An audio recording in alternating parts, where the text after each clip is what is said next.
You're listening to Excellence Above Talent, a podcast where we have the hard conversations about the lives of men and what leads us to achieve greatness and suffer defeat. Hear from other men's journeys as well, as we all learn and grow together to become inspirations to ourselves and those around us. And now your host, Aaron Thomas.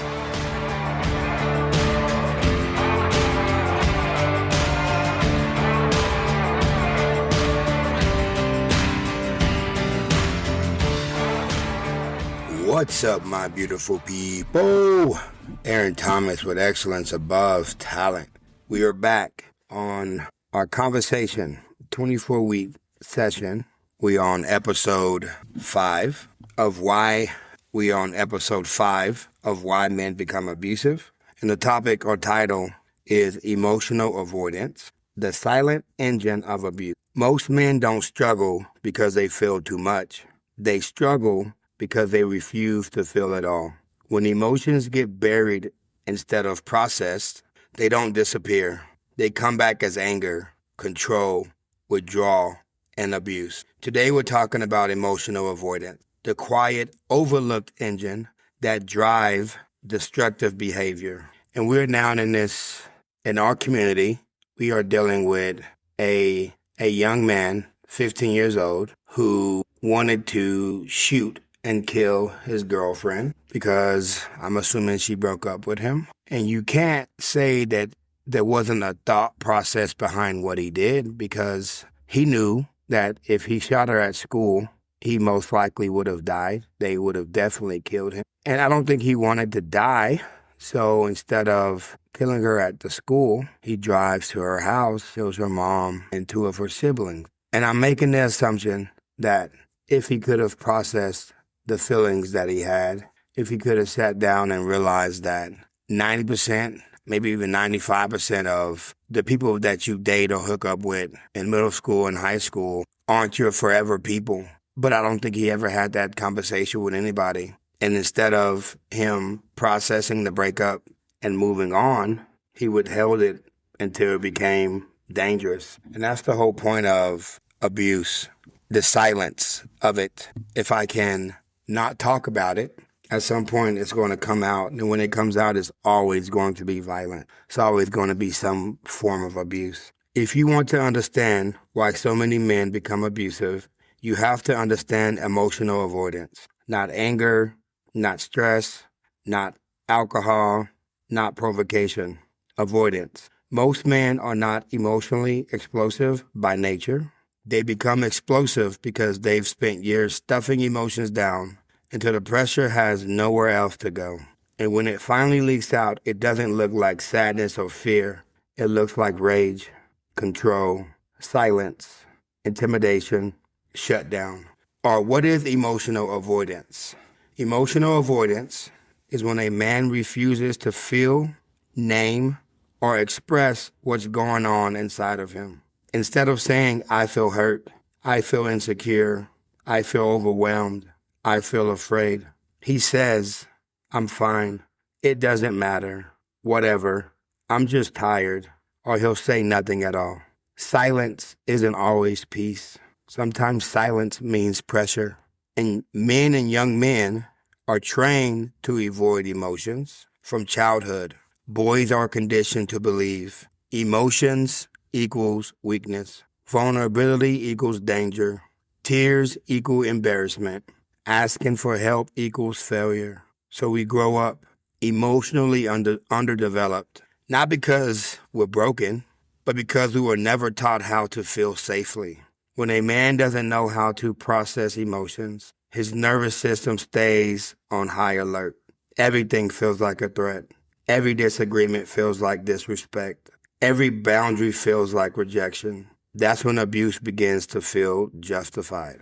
Avoidance turns into something, and a lot of times it shows up in anger. But here's the truth.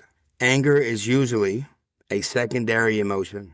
Under anger, the emotions you sometimes feel are fear, shame, insecurity, rejection, inadequacy, and grief. But anger feels powerful. The other emotions feel exposed. So most men choose anger. And anger becomes the mask that they wear to avoid dealing with what's really going on inside of them. Avoidance shows up in different forms. Emotional avoidance isn't always loud. Sometimes it looks like shutting down during a conflict, stonewalling, which is essentially shutting down, not expressing anything, just looking straight ahead. Sarcasm, passive-aggressive behavior, disappearing emotionally, isolating, overworking, numbing with substance like alcohol, drugs, running to porn, or trying to find a hurt woman who's willing to give her body to him. Avoidance isn't just explosive men. Avoidance isn't just explosive men. It's disconnected men too. And both can be emotionally abusive. Emotional avoidance is dangerous because when emotions aren't processed, they build resentment. They distort perception. They fuel control. They sabotage communication. So if my perception of my wife is distorted and I think she is against me or she's sleeping with somebody else because of my insecurities, how easy would it be for me to open up to her? It wouldn't be. So you can't communicate your feelings and how you feel in that situation because you think she's already against you or she's already doing things that could hurt you. So you don't communicate. You avoid it. A man who avoids emotions will eventually explode, withdraw, manipulate, dominate, or punish the people around him emotionally. Not because he wants to hurt, but because he doesn't know how to regulate how he's feeling, what he's going through, his emotions. That does not excuse the behavior. It just explains the pattern. But we also have to understand as men, emotional avoidance is a choice. But you can also change that choice. At some point, avoidance stops being something that happens to you and becomes something you're choosing. Healing requires learning emotional responsibility. There's a feelings wheel. You can get on the internet anywhere and download it, print it off, put it on your fridge, and it helps you name that feeling. What are you feeling behind your anger? Understand why you feel it and express it safely. Managing it without projecting it onto others. So sometimes when I was angry and I was punching holes in walls and throwing phones, it was because I grew up with the assumption that nobody really wanted me. There was this perceived rejection that I felt when my dad left. And I broke so many phones, not knowing why I broke the phones. When someone didn't answer a call, or when I called her multiple times, it immediately went to something bad was happening. My girl was banging another dude. Someone was killing them. All things bad. Nothing normal came to mind. And that frustration turned to anger. And that anger turned to me going to the store buying a new phone. But digging deep and trying to figure out, I'm angry. Why am I angry? Because I'm frustrated. Why am I frustrated? Because I feel rejected. You can't keep saying that's just how I am. That's not honesty. That's avoidance in disguise. You have to call out what you feel, how you feel, and you have to have a deeper dive into those feelings. What emotional responsibility looks like. Emotional responsibility sounds like, I feel overwhelmed and need a break. I'm feeling insecure and it's affecting how I'm reacting. I'm angry, but I don't want to handle this destructively. I need help managing this. That's not weakness. That's not weakness. That's discipline. That's maturity. That's growth. The hard truth is, men who avoid emotions eventually become controlled by them. If you don't deal with what's happening inside of you, you will take it out on people closest to you. Not because you're evil, but because unprocessed emotions demand an outlet. The goal isn't to feel less. The goal is to feel better, honestly, and responsibly. If you want to break abusive patterns, you have to stop running from yourself. Your emotions aren't enemies. Avoidance is. It's funny because after our basketball practice yesterday, we sat down with the team and we just talked about this kid was 15 and what he did. And there were 5 questions I was asking him because I want to sit down and just we wanted to sit down and the coaches and just kind of have a conversation about how they felt. And there's a curriculum called Coaching Boys into Men. And the first question was, what is respect? And no one answered. No one answered because they didn't want to feel embarrassed. They didn't want to open up. They didn't want to have the conversation and talk. And it scared me because these are 15-year-old kids and they've already been conditioned to avoid what needs to be talked about in order to be better in life, in this world.